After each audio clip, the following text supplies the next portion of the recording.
Today, we're looking at cross green. Hi, I'm Adam, and I'm an ink guy. I get inks, test them, and share the results with you. Now, there's timestamps in the description down below, so you can skip around, but if you've got the time, I'd appreciate you checking out the entire video. You can also follow me over on Instagram, and if you're new here, I do fountain pen ink reviews every single day, so I would invite you to subscribe. In order to make sure I have a range of experience with this ink, I do the writing samples. I then inked up this Sailor My First pen with a medium fine nib, wrote with it for a day, and then took the notes for this video.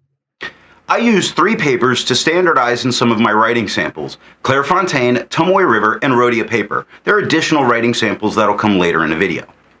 Now, let's look at the writing sample. I picked this ink up in sample form, and to make sure I keep my writing samples consistent, I use a Jinhao 159 with a Goulet 1.1 stub, a Jinhao X450 with a Goulet medium, and a Jinhao X750 with a Goulet extra fine.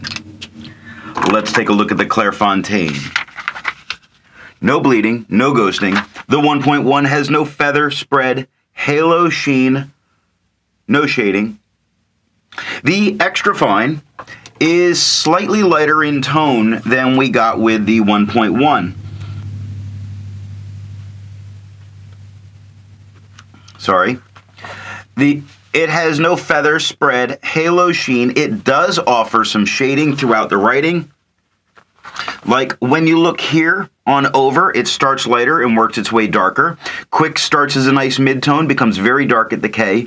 Brown starts dark and works its way lighter. It's nice in the writing there. 5 seconds to dry. The medium is the same tone as the extra fine. The medium has no feather, spread, halo, sheen, and it again offers only moments of shading. I would not really call this a shading ink, but it does offer moments. Like the top of the F in Fox is much darker than the bottom of the F. The B in brown is much darker than the OWN. It's nice. 6 seconds to dry. The scrubby for both shows no color variation, although we do get some in the writing sample. Tomoe River. We get no bleeding, we get normal Tomoe River ghosting. The 1.1 has no feather spread.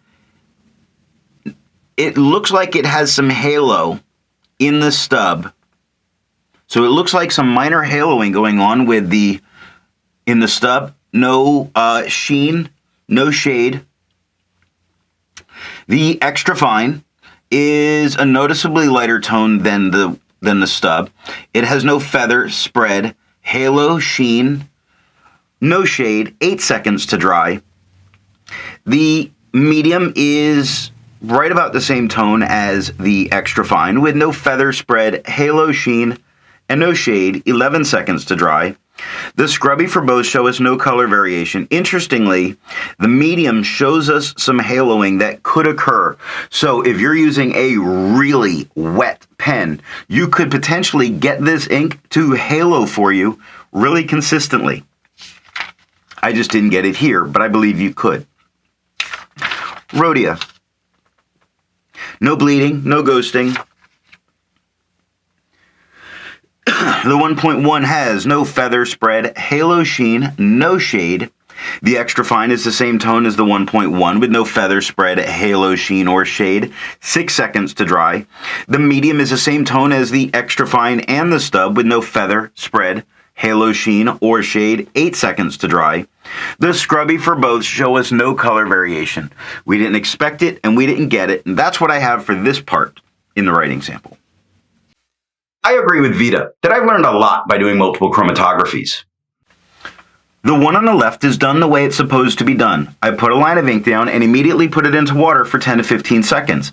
And what we see is this really pale light yellow at the bottom, and it pushes its way up, and it's all the green at the top. This green is running away from the water. But it's this kind of yellowish that's sort of left behind. It's very interesting. The one on the right, I let dry for 10 minutes before I dunk it into water. And you only see a hint of that pale yellow at the very bottom. And the green didn't all just flee away. It moved up leaving a very light green behind, it does make you wonder if it's going to have any resistance, although I'm not expecting it. Resistance tests are done to see how well this ink can be expected to perform on the page, and more importantly, how hard it may be to clean from your pen. I let the smear dry for 3 days before testing it. Looking at the highlighter, I would not use this ink in a note-taking situation if I go back and highlight. I would say don't do it. This looks like danger. You're going to lose it all. Now, water is completely reactivating and lifting this off the page, and with only 30 seconds, we're really starting to see the white of the paper want to come through. I do believe that given just a little bit more time, water is all that it's going to take to get this out of your pen. That's because Pen Flush did everything that water did and nothing more. It's got no additional effects for having that done. The very interesting part to me is what happens with bleach. The 1/3 bleach solution did completely obliterate it, but when I dabbed it up, blue appeared, which was not a part of this ink in its chromatography at all. So that's why it was very interesting in what it did just with this dye. But there's no reason to use a 1/3 bleach solution to get this out of your pen.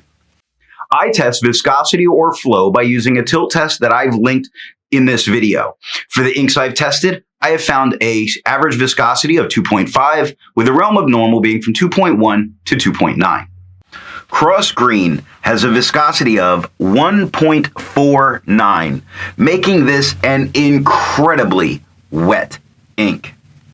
To find my average dry times, I use my writing samples done on Clairfontaine, Tomoe River, and Rhodia paper. I average all of those. Now, for the inks I've tested, I've found an average dry time of 17 seconds, with the realm of normal being from 13 to 21 seconds. Cross Green has an average dry time of 7 seconds, making this an incredibly fast drying ink. It also makes this one of those inks where its location in the bell curve is relatively the same for both its viscosity and its dry time. And I think this is the first ink that's had that correlation way outside of normal that I've reviewed.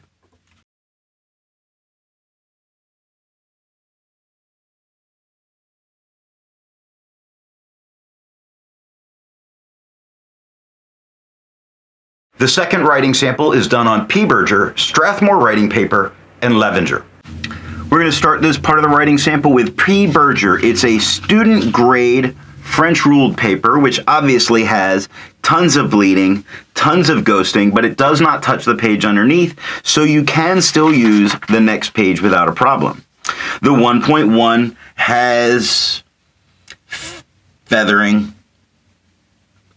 It has a little bit of spread. It has no halo, no sheen, no shade. It's still very readable, but it does have feathering and it does have spread. The same with the extra fine. The extra fine is the same tone as the stub. The extra fine has feathering. It does have some spread. It has no halo, sheen, no shade.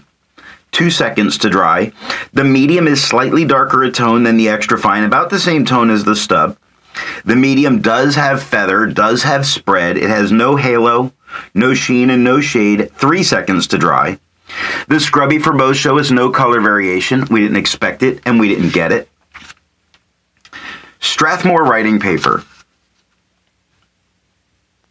We have no bleeding, no ghosting.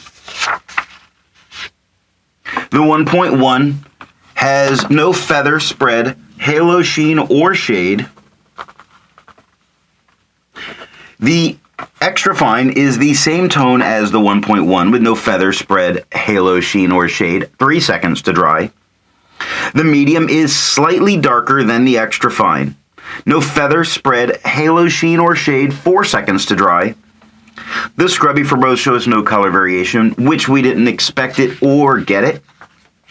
And then Levenger paper. A paper I love, just not how thin their lines are. No bleeding, no ghosting. The 1.1 has no feather, spread, halo, sheen, no shade. The extra fine is significantly lighter than the stub, with no feather, spread, halo, sheen, or shade. 4 seconds to dry. The medium is significantly darker than the extra fine, so we get some color variation depending on its nib. The medium has no feather, spread, halo, sheen, no shade. 6 seconds to dry. The scrubby for both show us no color variation. We didn't expect it, we didn't get it, and that is all that I have for the writing sample. So what do I think of cross green? I think it can give some decent color variation, but the tone itself is dull and too light for me. What pen and nib would give the best writing experience from this ink? I think it needs to be a very wet pen, and I actually think a very wet fine is what's really going to put down enough ink together to make this a very nice green ink. If you've enjoyed this video and made it this far, I'd appreciate a thumbs up, and if you didn't like it, give me a thumbs down and tell me why. Thanks for watching.